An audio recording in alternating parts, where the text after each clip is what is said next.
السلام عليكم ورحمة الله وبركاته. عاملين ايه؟ يا رب تكونوا بخير. النهارده هعمل معاكم العيش البلدي، وهنعمله على عين البوتاجاز، يعني من غير فرن ولا مطرحة. واللهم بارك، تسوية المصفى احلى من الفرن بكتير. انا عايزاكي بس تتابعيني علشان هقولك على خطوة في العجين يخلي معاكي العيش يرتفع، وكمان خطوة بسيطة خالص في الفرد. بس يا ريت تتابعي كل الخطوات للاخر، ويا ريت لو اول مرة تشرفيني يا ريت تدعميني باللايك واشتراك للقناة علشان يوصلك مني كل جديد. تعالوا بقى نشوف الطريقة المظبوطة، بس في الأول بنسمي الله ونصلي على الرسول عليه أفضل الصلاة والسلام. أنا النهاردة هعمل معاكم عيش بلدي، فأنا هربي له خميرة من اللي أنا عاملاها معاكم على القناة، خميرة طبيعية. هاخد منها بقى مكعب، واخد كمان معلقة من الخميرة السايلة، وبعد كده هضيف بقى عليهم المية وهقلب لحد ما المكعب يفك معايا، وبعد كده هضيف عليه الدقيق. الخميرة الطبيعية اللي هي بمية ودقيق اللي أنا عملتها معاكم على القناة، انا هجربها معاكم النهارده في العيش البلدي. فلازم في الاول ان احنا هنربي خميره قبل ما نعجن قبليها ب6 ساعات، بس انا علشان خاطر التصوير خليتها كده 3 ساعات وعجنت بيها. بس هي ما شاء الله الخميره كانت نشطه.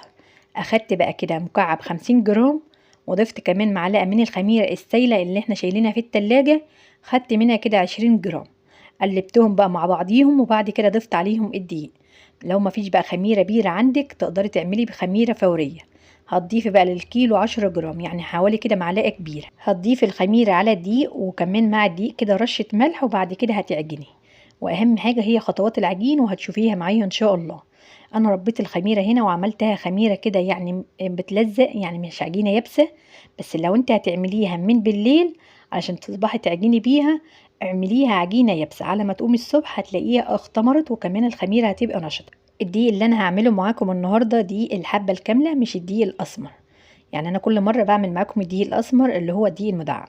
النهارده هنعمل بقى الحبه الكامله، وينفع معاكي اي دقيق في خبيز النهارده، يعني حتى لو هتعملي دقيق زيرو او تخلطي الاتنين مع بعض، يعني تخلطي الدقيق الاسمر مع الدقيق الابيض. ومع الدقيق كده هترشي بقى رشه ملح، وما تنسيش الملح علشان بيظبط معانا اي معجنات وبيخلي العيش مش منفض. لو نسيتي الملح هتلاقي العيش بينفض في الاخر. بعد كده هننزل بالمية، والمية اللي انا عجنت بيها النهاردة مية عادية خالص من الحنفية، يعني مش مية سخنة ولا حاجة.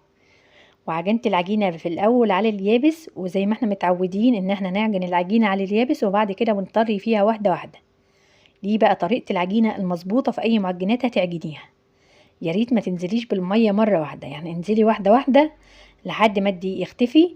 بعد كده هتوقفي مية وتعجنيها على اليابس. العجينة الطرية هتغلبك وانت بتعجنيها، وكمان في وقت التشكيل هتلاقيها بتتلزق. فاحنا النهاردة عايزين نعمل عجينة مظبوطة من اول مرة. نعجن بقى العجينة يابسة، وبعد كده هنطريها واحدة واحدة.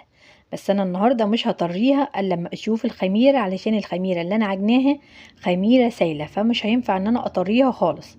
سبتها بقى على كده لحد ما اضيف عليها الخميرة، وارجع بقى اشوفها هي عايزة مية معايا ولا لا.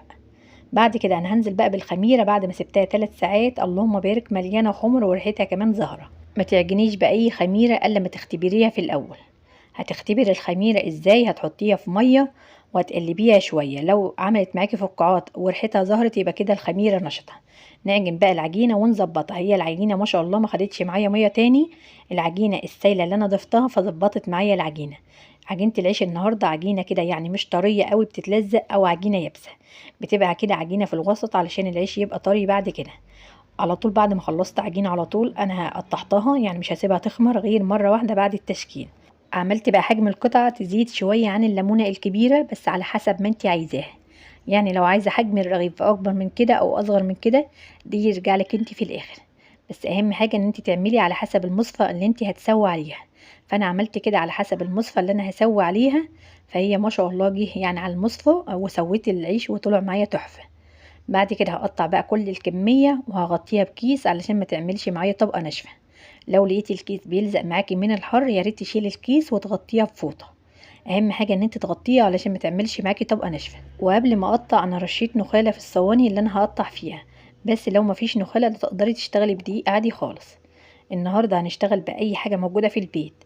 يعني انا هشتغل النهاردة بدقيق الحبة الكاملة، وهشتغل كمان بالنخالة اللي هي طالعة من الدقيق. بس انتي لو ما عندكش نخالة اشتغلي بدقيق عادي خالص. هترشي بقى رشة دقيق تحت الرغيف، ولو لقيتي فيه تلزيق في الرغيف من فوق هترشي رشه بسيطه. وبعد كده بنفرد بالنشابه، بنجيب من وسط الرغيف لبره، يعني منخليش الحروف رقيقه والوسط يكون تخين، او نخلي جنب في الرغيف رقيق قوي وجنب يبقى تخين علشان بس يرتفع معانا كله، ما يبقاش فيه جنب مرتفع وجنب لا في الرغيف. اهم حاجه الفرد، فانت لو ظبطت العجين هتلاقي الفرد سهل جدا. هي اهم حاجه هي خطوه العجين وكمان الفرد. وما نفردش سمك الرغيف ونخليه رقيق قوي، هو هيرتفع معاكي وكل حاجه، بس بعد السوا هينشف معاكي على طول. اللهم صل وسلم وبارك على سيدنا محمد وعلى ال سيدنا محمد. يا ريت بقى لو وصلت معايا لغايه كده يا ريت تدعميني بلايك جامد منك. يلا بقى حطوا اللايك وتعالوا نكمل مع بعض بقيه الخطوات. نفرد الرغيف ونخليه مدور، ولو لقينا سمك الرغيف وسع معانا ورق قوي يا ريت نلمه بايدينا قبل ما نحطه كده على الفرشه. بعد ما بنخلص خالص بنغطيه علشان هنسيبه يخمر.